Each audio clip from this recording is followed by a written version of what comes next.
Hello dear students, welcome in this channel Patel Science Academy. The topic you are going to know in this lecture is pollination. Pollination, what is pollination?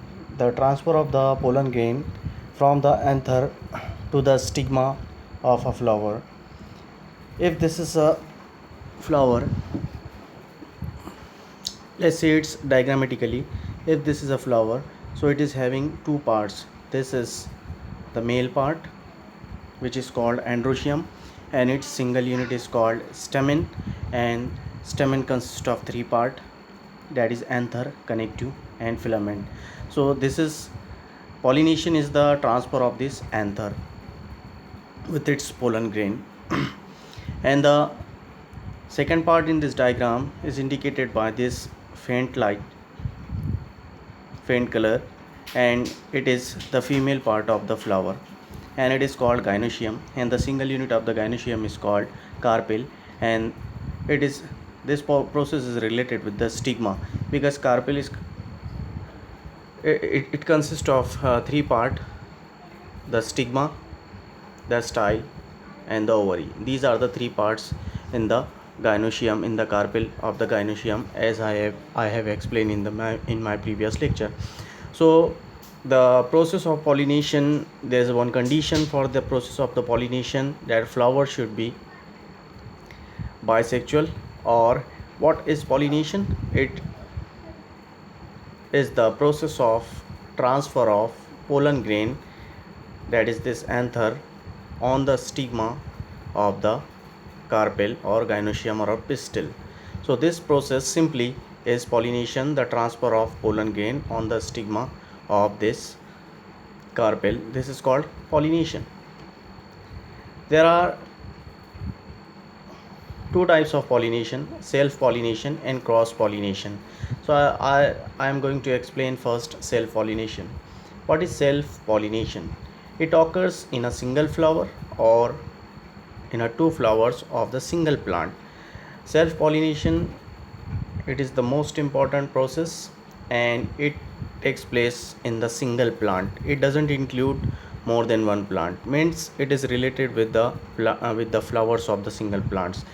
Either it will takes place in the same plant of the same plant of the same flower of the same plant, or in between the two different flowers of the same plant. This is called self pollination.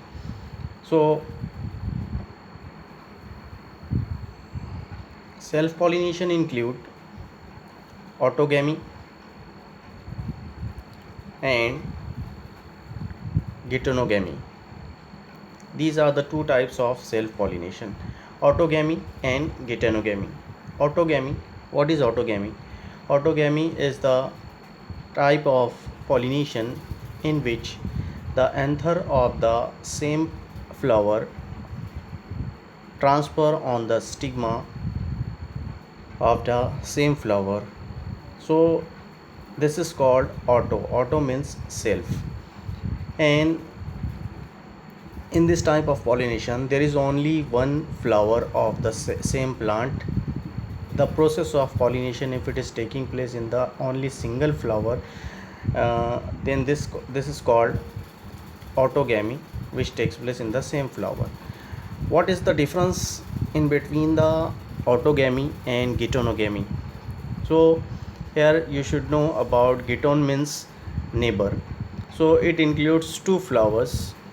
The process of transfer of anther with its pollen grain, if it is transferring from one flower on the stigma of the another flower but of the same plant, this type of pollination is called geitonogamy. Means it includes different flowers of the same plant. So here the condition is it includes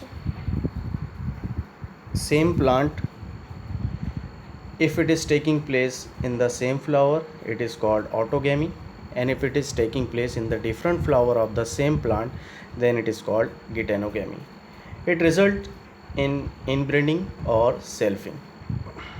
Then the second type of the pollination is cross pollination. It is the transfer of pollen grains from the anther of one flower to the stigma of another flower.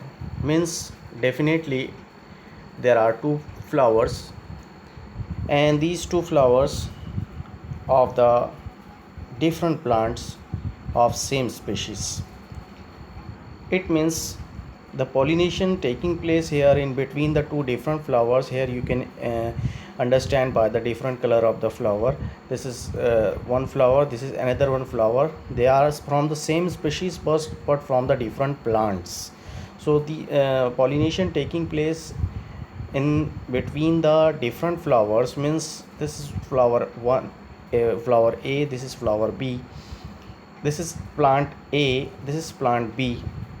So if the anther or pollen grain of the A flower from the A plant, if it is going to transfer on the B stigma of the B plant of same species, then this process is called cross pollination. Dear students, I hope you have learned it, and it is so simple. Pollination is further divided into three types on the basis of source of pollination. So till now I have explained you about the definition of the pollination, which is actually the transfer of the pollen grain on the stigma. This is called pollination. If it is taking place in the same flower or in the different flower of the same plant or single plant, then it is called self pollination. And if it is taking place in between the two different flowers of the different plants, then it is called cross pollination. For the cross pollination or for the self pollination, you can see these three terms: autogamy, geitonogamy, and xenogamy. Autogamy. What is autogamy? Autogamy, it takes place in the bisexual flower, and the bisexual flower is pollinated by its own pollen grains. Offspring are genetically identical to their parents. So the example is pea plant. It takes place in the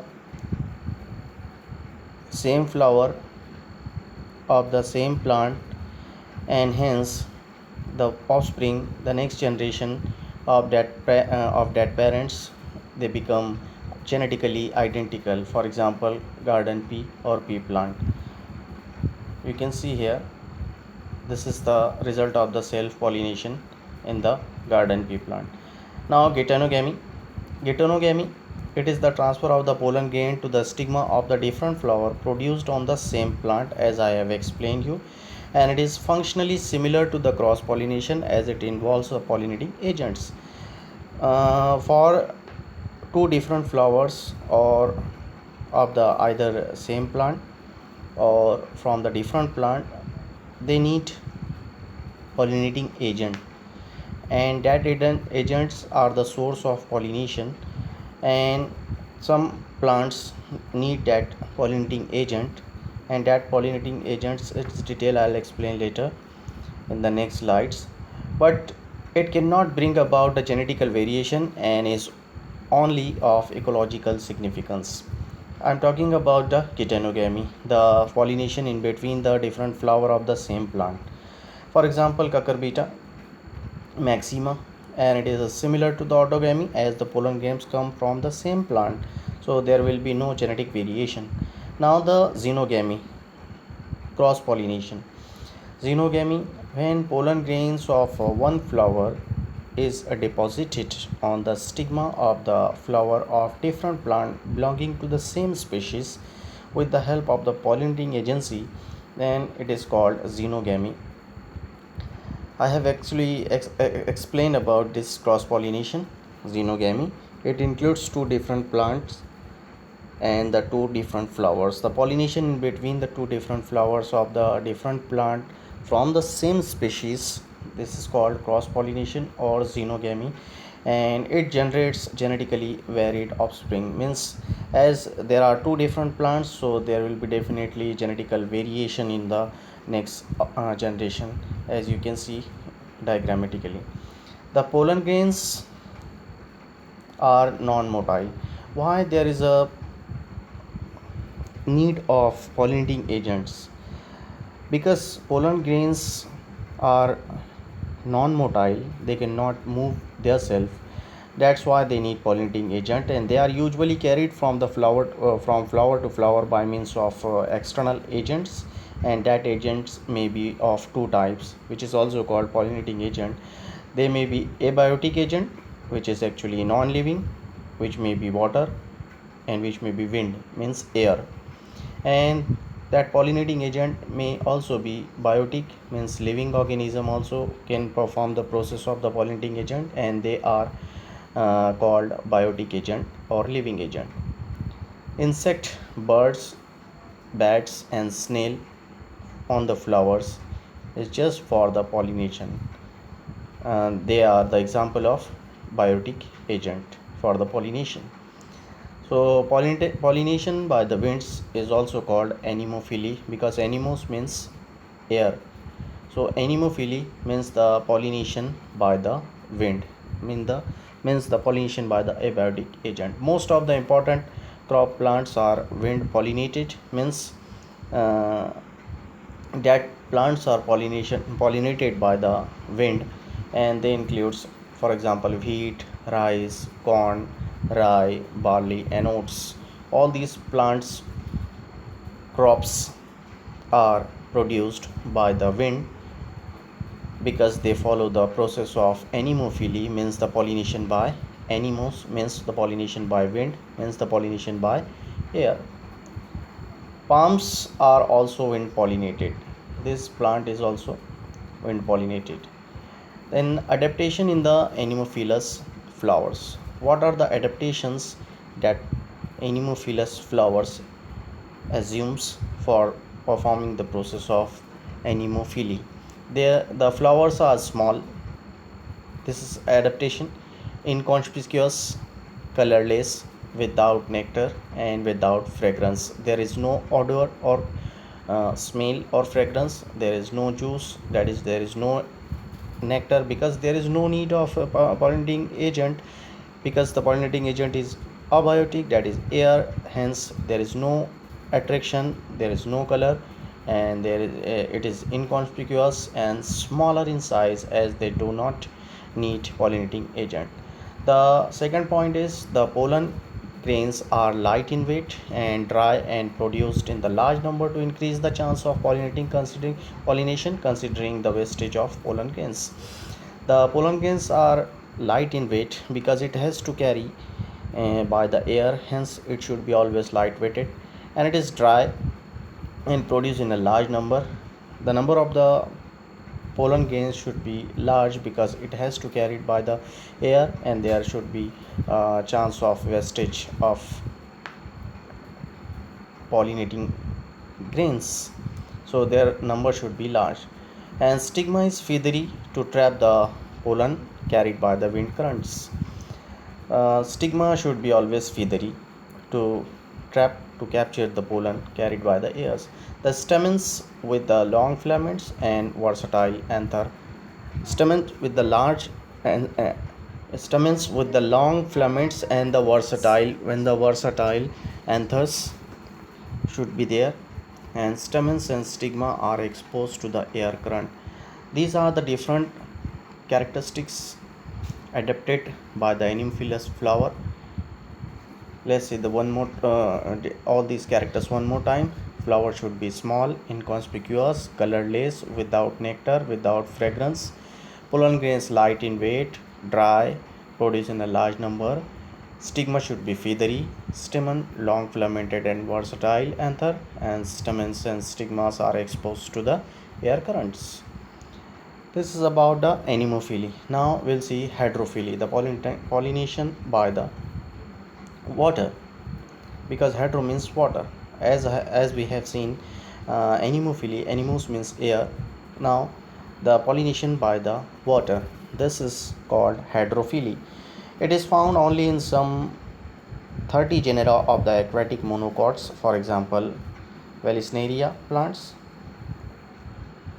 Ceratophyllum and Zostera. So this is about the hydrophily, in which the pollinating agent is water, and pollination takes place by the water waves. By the water waves, or by the flow of the waters, the pollen grains transfer from the male flower on the stigma of the female flower, either in the uh, same species or in the different species. These are the example of this plant. This is about the abiotic source or agent of pollination, which I have explained you about the anemophily, pollination by the air or wind, and the hydrophily, pollination by the water. Dear students, I hope you are understanding all the topics from my channel Patel Science Academy. So I hope you are beneficiated by my lectures. So please subscribe my channel Patel Science Academy, and share it more and more with your all relatives and all the needies. This is Shazza sir saying you goodbye. Take care of yourself. Thank you very much.